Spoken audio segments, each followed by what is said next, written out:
O site IMDb resume a animação abominável da seguinte maneira: 3 adolescentes devem ajudar um Yeti a retornar para sua família e evitar que um ricaço e uma zoologista que o querem para suas próprias razões gananciosas o capturem primeiro. O site Letterboxd descreve Abominável assim: um grupo de desajustados encontram um jovem Yeti chamado Everest e embarcam em uma aventura para reunir a criatura mágica de volta com a sua família. O streaming do Telecine, que é onde você pode assistir a esse filme, resume a animação assim: em Xangai, na China, a jovem Yi descobre uma criatura branca e gigante no telhado do prédio. Ao lado de Jin e Peng, a menina apelida o novo amigo de Everest. Junto, eles embarcam numa aventura repleta de emoção e descobertas para levá-lo de volta para casa.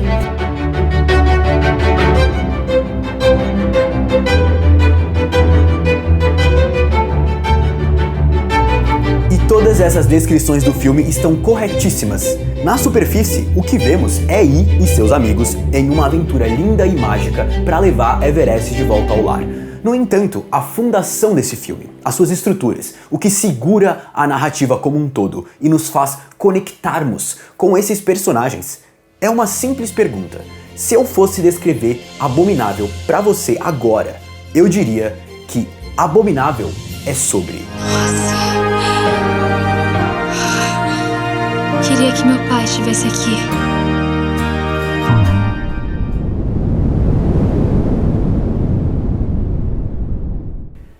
Como nós processamos a morte das pessoas que amamos e continuamos seguindo em frente.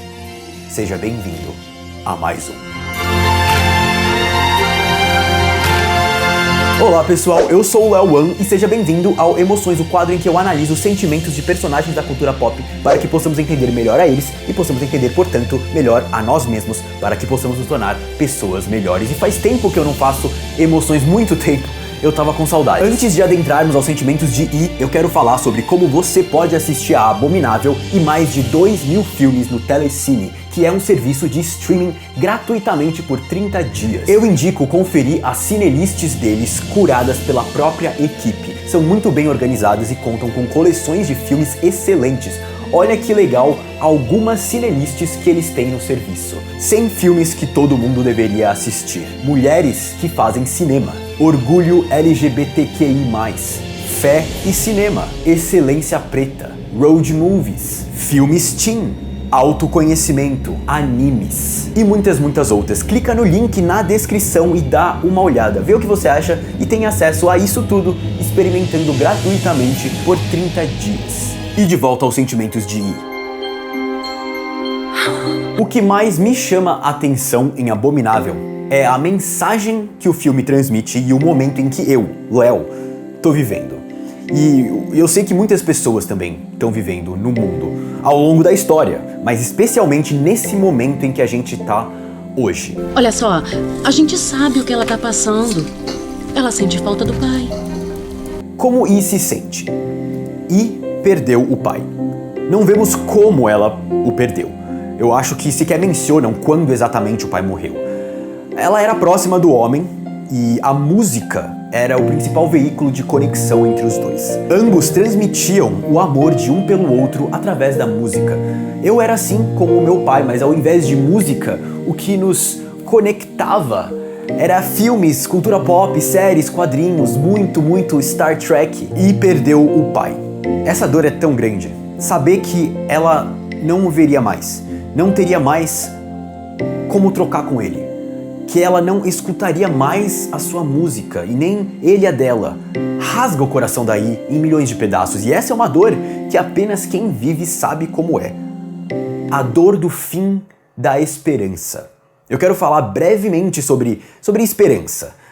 É ela que permite a vida. A gente vive porque espera que os eventos que se desenrolam à nossa frente aconteçam, que os eventos vão acontecer. A esperança de um dia eu fazer as pazes com aquela pessoa, de um dia eu viajar para o Everest, de um dia fazer aquela aula daquele esporte que sempre sonhei em fazer. A esperança de um amor, de filhos, de netos, a esperança de tomar um cafezinho, a esperança da cerveja no fim da tarde, a esperança de encontrar a sua irmã, o seu irmão, o seu amigo no fim do dia. Ou na semana que vem, a esperança de chegar em casa, a esperança de chegar em casa e ver a sua mãe ou a esperança do seu parceiro chegar em casa enquanto você espera com ele. Esperança é o que nos move para frente, nos dá força para continuar, nos dá segurança para viver. E quando uma pessoa morre, uma pessoa que você ama morre, a esperança evapora. Ela continua no sentido de que não sabemos ao certo o que é a morte. Como Van Gogh escreveu para o seu irmão Theo, as estrelas me fazem pensar nos pontos negros que mostram onde estão as cidades e as vilas em um mapa. Imagina se os pontos brilhantes no céu estivessem tão acessíveis quanto os pontos negros no mapa da França. Se assim como pegamos um trem para ir a outras cidades, a Tarascon, a Rouen, também pudéssemos pegar a morte para ir até uma estrela.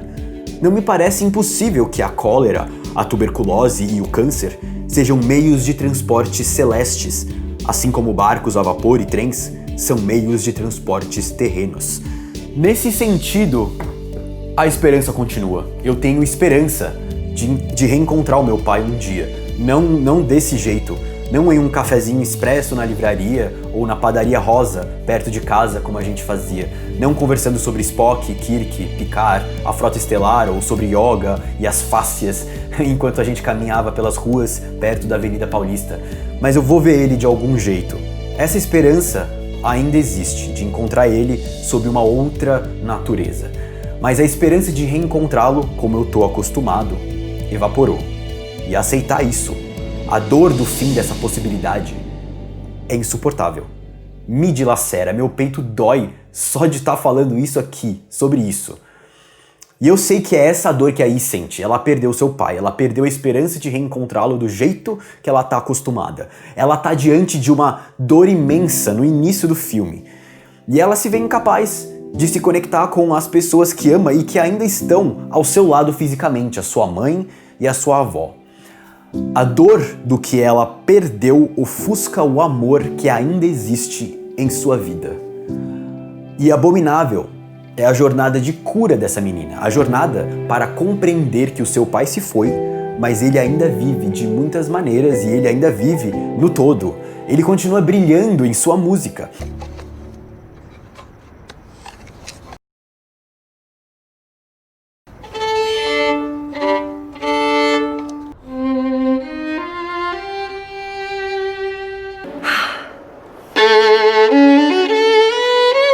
Através da música de Yi, ela tocará vidas que serão, portanto, tocadas por seu pai também. Tudo o que Yi fizer é o seu pai fazendo também, assim como é a sua mãe, a sua avó, e é Yi.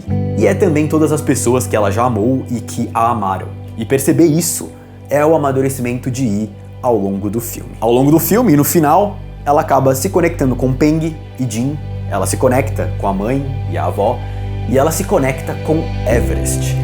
Eu tenho a interpretação de que Everest é o espírito do seu pai que retorna para curá-la. Eu notei muitas pistas disso.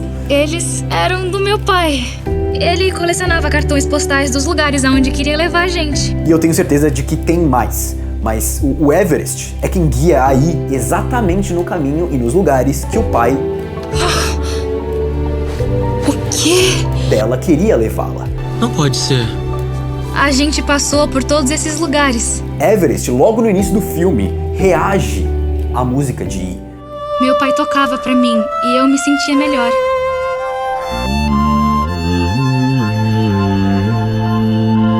Everest é quem dá a foto que Yi carrega dela com seu pai e revela às outras pessoas que ainda estão lá. Ele é literalmente um guia espiritual para ela. Eu acredito que o Everest é a materialização daquela esperança que eu mencionei anteriormente aqui no vídeo. A esperança de um dia eu rever o meu pai. Não do jeito que eu tô acostumado, mas de uma outra forma. No filme, essa forma é um Yeti. Na vida, é uma coisa que a nossa mente humana é incapaz de compreender. E essa outra forma que um dia eu verei meu pai foi a morte. É a morte que vai me permitir ver ele assim. A morte minha, ou dele, ou ambas, mas a morte. A morte é um meio de transporte. A morte que permitiu que Yi se conectasse com o Everest. Ela foi na jornada com o Everest por causa do Yeti, por ele, mas também principalmente por ela.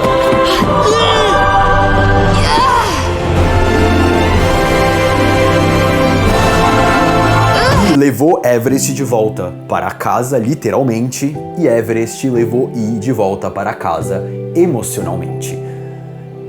E essa conexão aconteceu por causa da morte do seu pai. E salta no barco, literalmente embarcando nessa jornada, porque ela sentiu em seu âmago todo o amor por seu pai, a dor que a sua morte lhe trouxe, e tomou consciência e inconsciência de que seguir aquele amigo abominável era o que ela devia fazer para si mesma. Ou seja, E só se conecta com Everest por causa de seu pai. A morte é um meio de transporte.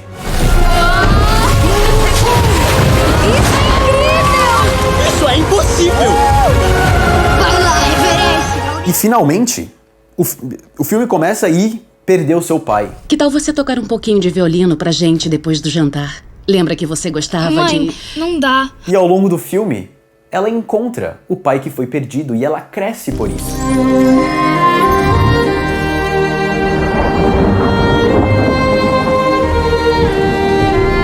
Porque ela percebe que ela pode se conectar com ele de outra forma, além da morte. Como eu disse, eu interpreto que Everest é o espírito do pai de E e ela conversa com ele. E isso é uma conexão. Mas ele não é propriamente o pai de E. E eu acredito que aí ela cresce realmente no filme, quando ela aprende a se conectar com o pai além da morte, através da morte. Queria que meu pai estivesse aqui.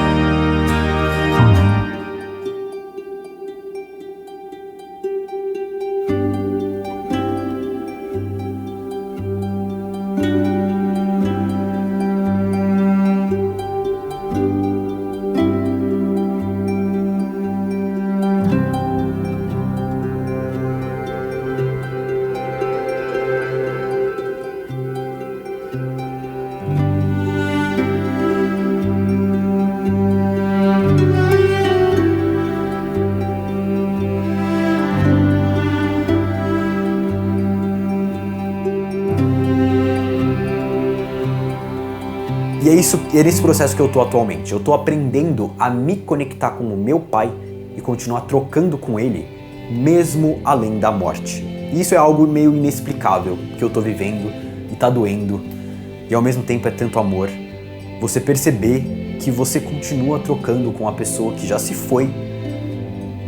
E às vezes até de uma forma mais íntima, porque todas as barreiras que impediam que você se conectassem, seja traumas, seja brigas, seja picuinhas, seja um momento, seja dificuldades espaciais, o que quer que seja, essas travas não existem mais. Você pode se conectar puramente com essa pessoa agora. E isso é uma coisa que eu tô vivendo agora e que eu acredito que aí ela cresce quando ela percebe isso ao fim do filme. E é muito louco como todo esse processo é tanto amor. O filme Abominável acaba com I como uma nova pessoa.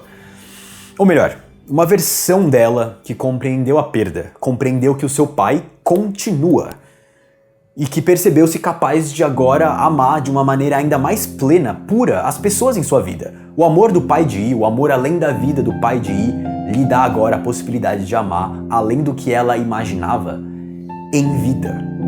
Amar sua mãe, sua avó, seus amigos, todos os seus amigos e principalmente a si mesma. Encarar a vida maravilhosa que ela tem pela frente com afeto e gentileza, livrar-se das amarras que a impediam de formar conexões. Ela se permite agora uma vida que para sempre transbordará de presença do pai, porém não mais como dor, e sim como uma potência. Esse filme me tocou porque eu me vi em mim, e eu sei que muitas pessoas também se verão. A gente tem uma relação complicada, bastante complicada com a morte. Ela é um tabu ainda que está presente o tempo todo em nossas vidas. Ressignificá-la é um dos desafios da nossa cultura atualmente. Perceber a morte como uma fonte de amor e de vida é uma coisa que tem mexido bastante comigo atualmente, ainda mais no momento da história em que estamos vivendo hoje. Pai, eu te amo muito e eu sinto o seu amor todos os dias em minha vida. E eu espero que você esteja também sentindo o meu. Eu sei que eu vou sentir você sempre aqui comigo. O que você sentiu assistindo a essa mensagem que Abominável transmite e que eu tentei aprofundar nesse vídeo? Escreve pra mim que eu quero saber. Lembrando também que eu tô fazendo lives quase sempre. Me segue aqui, vai estar no comentário em destaque pra gente ter um contato mais direto e pessoal. Muito obrigado por assistir esse vídeo, pessoal. Eu sou o Léo Wan e até a próxima. Não esqueça de clicar aqui no link do Telecine pra assistir.